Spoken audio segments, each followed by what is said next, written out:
The scientific approach in chemistry की बात करते हैं जी, क्या है ये और इसको समझने की कोशिश करते हैं। कोई भी वाकया जो हमारे आसपास रोनुमा हो रहा है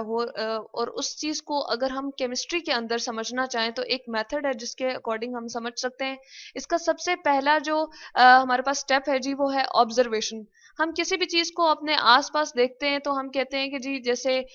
लेट सपोज हम अगर किसी भी दरख्त को देखते हैं तो हम कहते हैं कि जी उसके पत्ते जो हैं वो क्या है, ग्रीन है, और उसका तना जो है वो ब्राउन है लेट सपोज। तो इस तरह से हम कहते हैं कि जी उसकी इस तरह से शेप बनी हुई है। तो हमारी क्या है, पहली ही एक हम नजर डालने के बाद जो जहन में ख्याल बना लेते हैं या एक अपने दिमाग में उसका एक विजन सा बना लेते हैं, उसको हम क्या कहते हैं जी, ऑब्जर्वेशन। बिल्कुल इसी तरह से हमने क्या किया जी, लैब में एक केमिकल लिया, लेट सपोज एक बीकर के अंदर हमने केमिकल ए ले लिया और इसको क्या करते हैं जी, हम मिक्स करते हैं किसके साथ, एक केमिकल बी जो कि हम टेस्ट ट्यूब में लेते हैं और इसको हम केमिकल बी कह देते हैं। और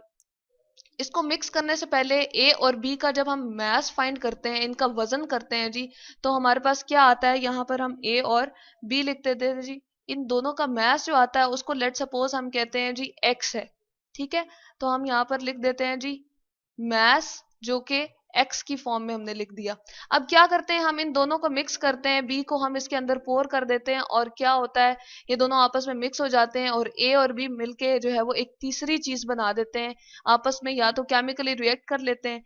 यानी कि ए और बी जो है आपस में मिक्स हो, यानी कि रिएक्टेंट है, ये दोनों आपस में रिएक्ट कर रहे हैं और एक तीसरी नई चीज बना रहे हैं जो कि इन दोनों से मुख्तलिफ है। तो उसको हम क्या कहते हैं जी, इनको दोनों के दरमियान क्या हो गया, ए और बी के दरमियान केमिकल रिएक्शन हो गया। अब इस सी का जब हम मैस फाइंड करते हैं तो वो क्या है जी, हमारे पास वाई है। ठीक है, इसको हम कह देते हैं ये मैस है। अब क्या हुआ जी, मिक्स करने से पहले या केमिकल रिएक्शन करने से पहले का मैस जो कि एक्स था और उसके बाद वाला मैस जो कि हमारे पास वाई था, अगर ये दोनों हमारे पास क्या हो जी, इक्वल हो, तो इसको हम क्या कहते हैं, ये हमने ऑब्जर्वेशन की है। यानी कि हमने एक इन दोनों केमिकल्स को फर्स्ट एक थोड़ा सा काम करने के बाद, यानी कि हमने कहा कि ए और बी को हमने मिक्स किया है, तो इसके मिक्स करने से पहले और मिक्स करने के बाद हमारे पास मैस जो है वो क्या रह रहा है, बराबर रह रहा है। इसको हम क्या कहते हैं जी, ऑब्जर्वेशन हमने बना ली। अब ऑब्जर्वेशन के बाद एक इसकी फाइनल स्टेटमेंट दे देना, जो कि ऑब्जर्वेशन की फाइनल स्टेटमेंट होती है,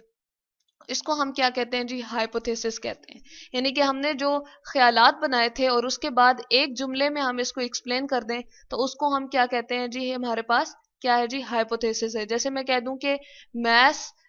इक्वल मैस रिमेन्स, ठीक है, before mixing and after mixing जो है हमारे पास मैस जो है वो इक्वल था। हम यहाँ पर लिख देते हैं बिफोर मिक्सिंग, बिफोर मिक्सिंग या बिफोर हमारे पास जो हमने केमिकल रिएक्शन किया था, दोनों चीजें लिख सकते हैं जी, लेकिन यहाँ मैं लिख रही हूँ बिफोर मिक्सिंग मैस जो था वो इक्वल है हमारे पास आफ्टर मिक्सिंग के मैस के। ठीक है, आफ्टर मिक्सिंग, यहाँ पर मैस को मैं ब्रैकेट में लिख देती हूँ, बिफोर मिक्सिंग मैस और आफ्टर मिक्सिंग मैस हम कह सकते हैं कि क्या है हमारे पास, यहाँ पे दोबारा से ब्रैकेट में मैं मैस लिख रही हूँ, यानी कि जाहिर हम ये कर रहे हैं कि दोनों का मैस जो था वो हमारे पास बराबर था। इसके बाद हम इसको साबित करने के लिए एक बाकायदा तौर पे एक्सपेरिमेंट करते हैं जी लैब में जाके। इसको क्या कहते हैं, हमारे पास ये थर्ड स्टेप आ गया है और ये साइंटिफिक मेथड का हमारे पास तीसरा मेथड, सॉरी हमारे पास जो है वो क्या है जी, स्टेप है। तो इसको हम मजीद इस एक्सपेरिमेंट से देख लेते हैं क्या वाकई ऐसा होता है कि मैस जो है वो हमारे पास क्या रहे जी, बिफोर मिक्सिंग और आफ्टर मिक्सिंग बराबर रहता है। तो यहाँ पर हमने दो केमिकल ले लिए हैं, एक सिल्वर क्लोराइड इस टेस्ट ट्यूब में लिया है, ये जो आपको नजर आ रहा है, उसके बाद HCl सोल्यूशन जो है हमने एक कोनिकल फ्लास्क में लिया है। इन दोनों को हमने मिक्स नहीं किया या इन दोनों को इस तरह से मिलाया नहीं है कि इनका कोई आपस में रिएक्शन हो या ये दोनों मिलके कोई नई चीज बनाए। तो इससे पहले पहले हमने जब मैस फाइंड किया तो वो कितना था जी, 300.23 ग्राम। ग्राम क्या है जी,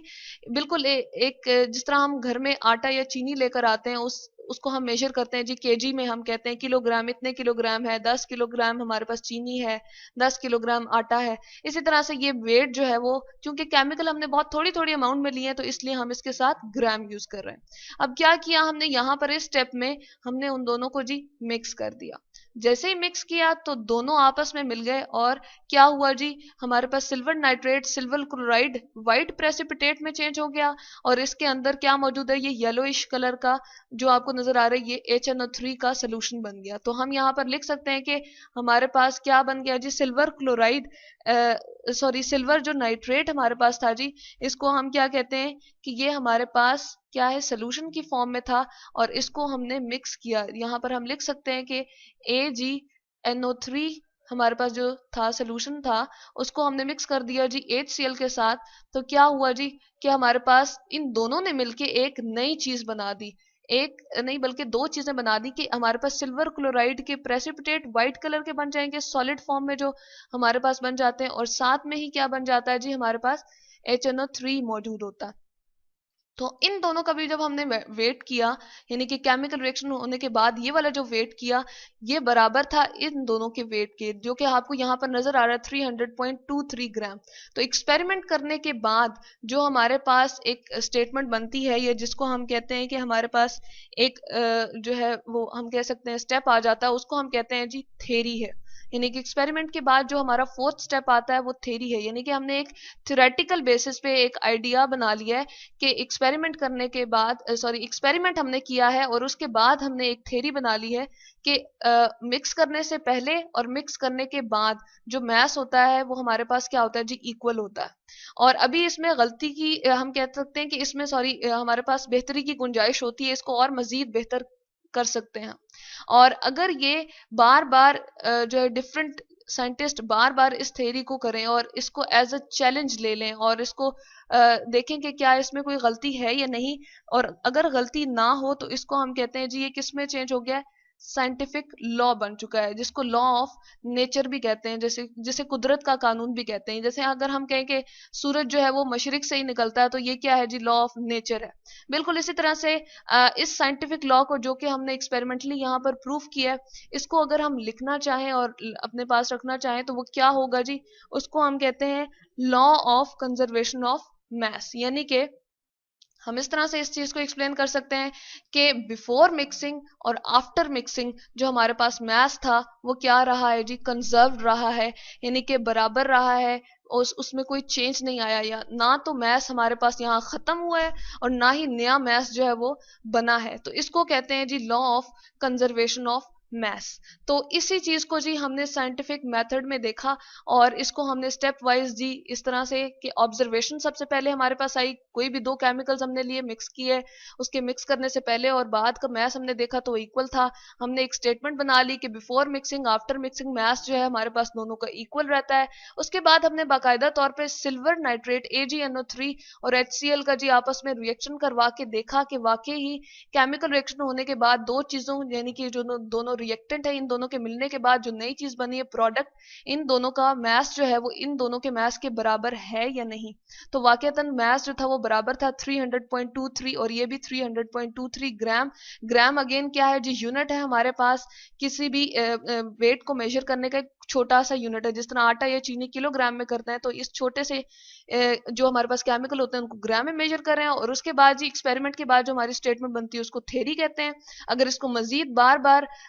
देखा जाए, इसमें कोई गलती ना हो, तो इसको साइंटिफिक लॉ का नाम दे देते हैं। और ये जो लॉ हमारे पास आया है जी, ये क्या है, law of conservation of mess, यानी कि मिक्स करने से पहले और मिक्स करने के बाद हमारे पास क्या है जी, मैस बराबर रहता है। और इसको कहते हैं जी हमारे पास साइंटिफिक अप्रोच इन केमिस्ट्री है।